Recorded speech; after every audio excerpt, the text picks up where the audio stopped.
Big breaking news చూస్తున్నాం. తెలంగాణ రాష్ట్రంలో out sourcing ఉద్యోగులకు సంబంధించినటువంటి జీతాలని 1వ తారీఖే ప్రభుత్వం విడుదల చేసినట్టుగా తెలుస్తుంది.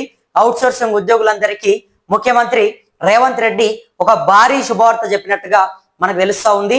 గత కొంతకాలంగా జీతాల కోసం ప్రతి నెల గడిచిపోయినప్పటికీ జీతాలు సమయానికి రాక అవుట్ సోర్సింగ్ ఉద్యోగులంతా కూడా నానా ఇబ్బందులు, నానా సమస్యలు పడ్డటువంటి పరిస్థితి. ప్రభుత్వం పూర్తిగా కూడా ఇక నుంచి దానికి చెక్ పెడుతూ ముఖ్యమంత్రి రేవంత్ రెడ్డి ఒక సంచలన నిర్ణయం తీసుకున్నట్టుగా తెలుస్తుంది.